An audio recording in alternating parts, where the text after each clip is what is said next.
back to my channel. In today's video, I'm going to be discussing my finances. I know that we're getting close to that middle mark of 2022, and I just want to give you guys kind of like a brief update, being that I didn't upload last month for May, kind of what was going on. So to start off with, I decided that I was going to up my gas amount as well as my grocery amount.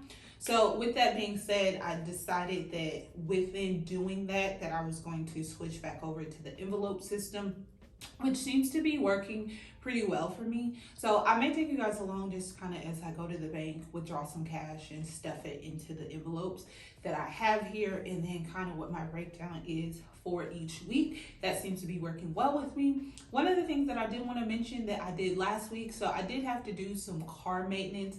I bought some new tires, I got an oil change, and also I wanted to get my AC checked out because it was starting to blow like a little warm. So when I took it into Pep Boys, they were just like, oh no, like you need everything, like a condenser, all this other stuff. $5,000. I said, no sir, not doing it, not paying it. And I live here in Vegas, so it's starting to get real hot. It's already in like the 108. And it's only, well, it's still May, so it's not officially June yet. And July is typically like the hottest. So I'm just like, I'm not paying $5,000 for some air on my car. So I have a 2016 Honda Sonata. So then I was just like, you know what? Hold up.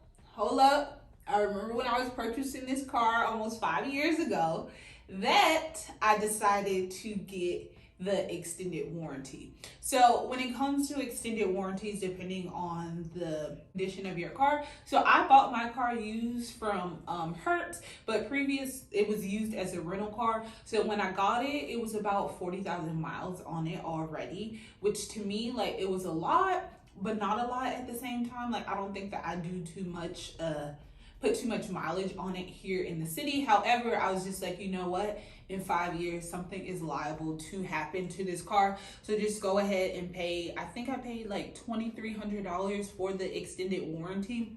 And there was 5 different packages. There was like the gold, the platinum, super platinum, premium, like all these different ones. So I didn't get the highest one, but I got the second highest one with $100 deductible. And when I tell you that I'm so glad that I purchased that 4 years ago, because literally all I had to pay was my $100 deductible. Like, everything was covered, and I was just like, yes, Lord. So one of the things that I wanted to talk about in regards to like buying cars, whether you're buying news or pre-owned or whatever you're getting, just kind of do research too, to like the frequency of like repairs on these cars and things of that nature. So prior to getting a Honda, I had a 94 Honda, and I never had any real major work done on that car.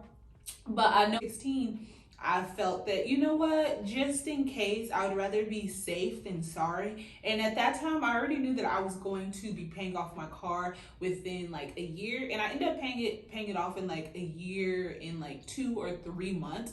So if you guys want to hear about that story, how I paid off my car in a year and 2 months, go ahead, drop it down in the comment. I'll make a story about the process that I took to quickly pay that off. Because not having a car note does make a huge difference to me. That's that.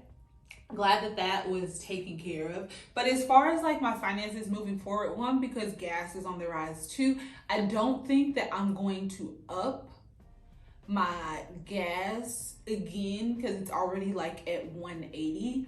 And then as far as the food too, I'm hoping to get into Costco here with someone that has a Costco card, so that I can go and just buy a few of the items that I'm going to be frequently eating throughout the month in bulk. And Costco has these like fabulous small packages of Brussels sprouts.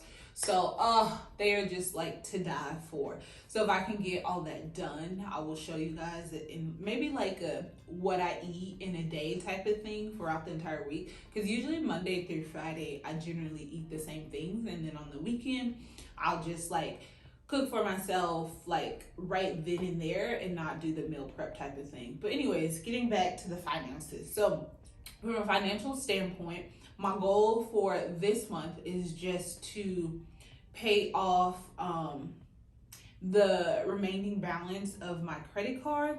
And I made a transfer, however, the money won't be there until the start of June, because I was just like, you know what? No, I'm just gonna pay this off, and then all I'll have to focus on is my braces. So if I could pay off 70% of my braces, which is at like $2,000 right now, that would be good. So if everything goes as planned and I'm not being a little hoarder and want to save the little bit of money that I've saved so far, I would just take that money and pay off my braces. So with me, and I just like, I have to get in my own head about things. I'm just like, yo, nothing's happened yet. It's okay if you take some of that money, even though that wasn't the original purpose, what you were saving it for, to pay off some of your debt. Because after I pay off my braces, I will then just have my student loans left.